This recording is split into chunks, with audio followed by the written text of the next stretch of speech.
NEET का result आने के बाद हर स्टूडेंट को लगता है कि अब एमबीबीएस सीट मिलना ऑलमोस्ट पक्का है, लेकिन असल में सबसे बड़ा चैलेंज रिज़ल्ट के बाद शुरू होता है। हर साल हज़ारों स्टूडेंट्स सिर्फ काउंसलिंग प्रोसेस को सही न समझने की वजह से अपनी ड्रीम मेडिकल कॉलेज की सीट खो देते हैं। अगर आपने रजिस्ट्रेशन में गलती कर दी, चॉइस फिलिंग गलत कर दी या रिपोर्टिंग मिस कर दी तो अच्छी रैंक होने के बाद भी एडमिशन कैंसिल हो सकता है। इसलिए इस वीडियो को एंड तक ज़रूर देखिएगा, क्योंकि आज हम नीट काउंसलिंग 2026 का कंप्लीट प्रोसेस बिल्कुल स्टेप बाय स्टेप समझाएंगे। हाँ, सबसे पहले समझते हैं कि नीट काउंसलिंग होती क्या है। दोस्तों, सिर्फ नीट एग्ज़ाम क्वालिफाई कर लेना ही एमबीबीएस एडमिशन के लिए काफ़ी नहीं है। एग्ज़ाम के बाद एक काउंसलिंग प्रोसेस होता है जिसके थ्रू स्टूडेंट्स को उनकी रैंक, कैटेगरी और चॉइस के हिसाब से मेडिकल कॉलेज अलॉट किया जाता है। तो सिंपल शब्दों में अगर समझे तो काउंसलिंग एक ऐसा प्रोसेस है जिसमें आप अपने पसंद के कॉलेज सेलेक्ट करते हैं और सिस्टम आपकी रैंक के हिसाब से सीट अलॉट करता है।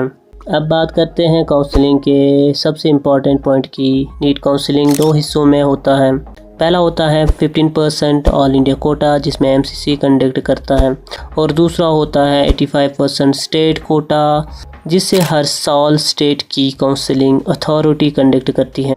अगर आप गवर्नमेंट मेडिकल कॉलेज में एडमिशन लेना चाहते हैं तो ज़्यादातर केसेस में आप ऑल इंडिया कोटा और स्टेट कोटा दोनों काउंसलिंग में पार्टिसिपेट कर सकते हैं। इससे सीट मिलने के चांसेस और भी बढ़ जाते हैं।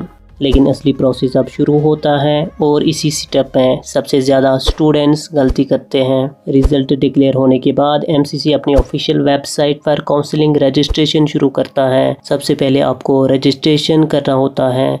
यहाँ अपनी बेसिक डिटेल्स भरनी होती हैं, रजिस्ट्रेशन फ़ी पे करनी होती है और सिक्योरिटी डिपॉजिट भी जमा करनी पड़ सकती है। रजिस्ट्रेशन कंप्लीट होने के बाद ही आप काउंसलिंग के अगले स्टेप में पार्टिसिपेट कर सकते हैं। अब रजिस्ट्रेशन कंप्लीट हो चुकी हैं, लेकिन सिर्फ रजिस्ट्रेशन करने से सीट नहीं मिलती है। अगला स्टेप यही चॉइस फिलिंग सबसे ज़्यादा इम्पॉर्टेंट है।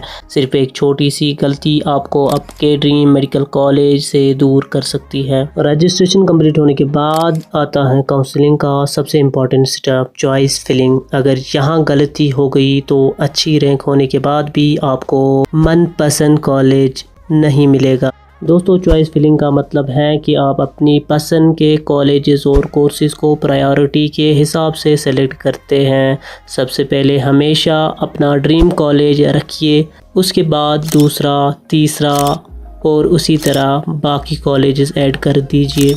बहुत सारे स्टूडेंट्स यही सबसे बड़ी गलती करते हैं। वो सोचते हैं कि ड्रीम कॉलेज नहीं मिलेगा, इसलिए उसका नाम नीचे रख दिया जाता है। ऐसे बिल्कुल मत कीजिए। सिस्टम हमेशा आपकी हाईएस्ट पॉसिबल चॉइस अलॉट करता है, इसलिए ड्रीम कॉलेज को हमेशा सबसे ऊपर रखिए। दोस्तों, आप बात करते हैं एक और ऐसी गलती की वजह से हर साल हज़ारों स्टूडेंट्स परेशान हो जाते हैं। चॉइस फिलिंग कंप्लीट होने के बाद चॉइस लॉकिंग का ऑप्शन आता है। अगर काउंसलिंग अथॉरिटी लॉकिंग का ऑप्शन देती है तो डेडलाइन से पहले अपनी चॉइस लॉक ज़रूर करिए। एक बार चॉइस लॉक हो जाएगी, उसके बाद उन्हें चेंज नहीं कर सकते हैं। चॉइस लॉक होने के बाद counselling authority seat allotment result release करती है। सीट अलॉटमेंट आपकी नीट रैंक, कैटेगरी, रिजर्वेशन और चॉइस प्रेफरेंस के बेसिस पर होता है। अगर आपको सीट अलॉट हो जाती है तो आप अलॉटमेंट लेटर डाउनलोड कर सकते हैं।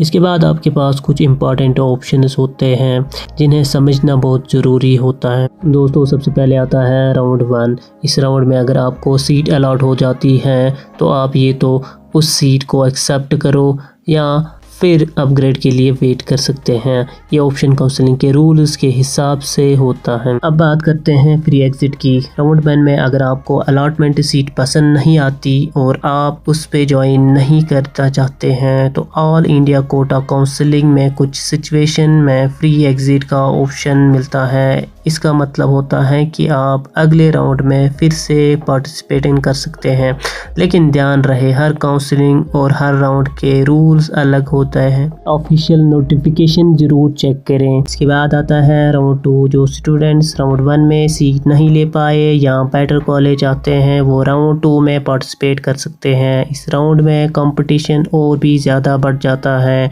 क्योंकि बहुत सी सीट्स अपग्रेड भी होती हैं। अभी सबसे इम्पोर्टेंट राउंड बाकी हैं, लेकिन रुक जाए, अभी काउंसलिंग के 2 ऐसे राउंड्स बाकी हैं जिसके बारे में बहुत कम स्टूडेंट्स को सही इन्फॉर्मेशन होती है। यही राउंड के स्टूडेंट्स को लास्ट चांस देते हैं MBBS सीट लेने का।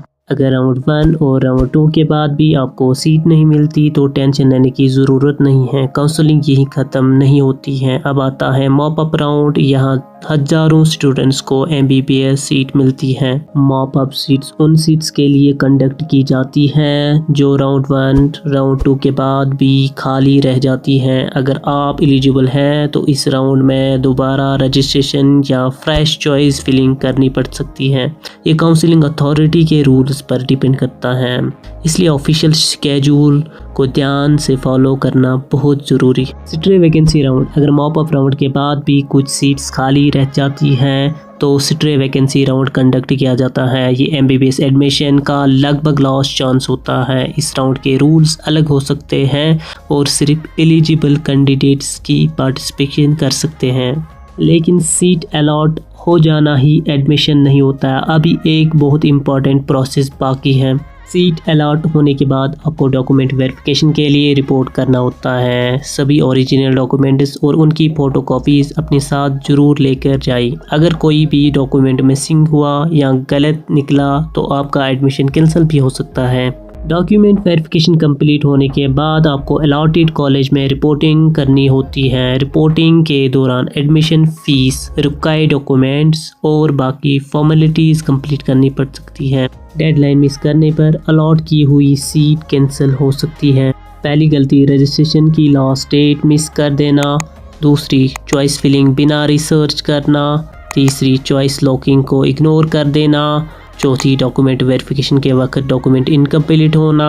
और पांचवी, अलॉट कॉलेज में टाइम पर रिपोर्ट न करना। मेरी एक सलाह है, किसी भी व्हाट्सएप फॉरवर्ड या सोशल मीडिया पोस्ट पर भरोसा मत कीजिए। हर अपडेट सिर्फ ऑफिशियल काउंसलिंग अथॉरिटी की वेबसाइट से ही वेरीफाई कीजिए और काउंसलिंग शुरू होने से पहले सारे डॉक्यूमेंट्स रेडी कीजिए ताकि लास्ट मोमेंट पर कोई प्रॉब्लम ना हो। मुझे उम्मीद है कि अब आपको नीट काउंसलिंग 2026 का पूरा प्रोसेस स्टेप बाय स्टेप समझ आ गया होगा। अगर ये वीडियो आपके लिए हेल्पफुल रही हो तो इसे अपने दोस्तों के साथ ज़रूर शेयर करना और NEET counselling MBBS admission expected cut off और लेटेस्ट अपडेट्स के लिए स्टूडेंट वर्स को सब्सक्राइब करना बिल्कुल मत भूलिए। मैं मिलता हूँ आपसे अगले वीडियो में, तब तक के लिए खुदा हाफिज़।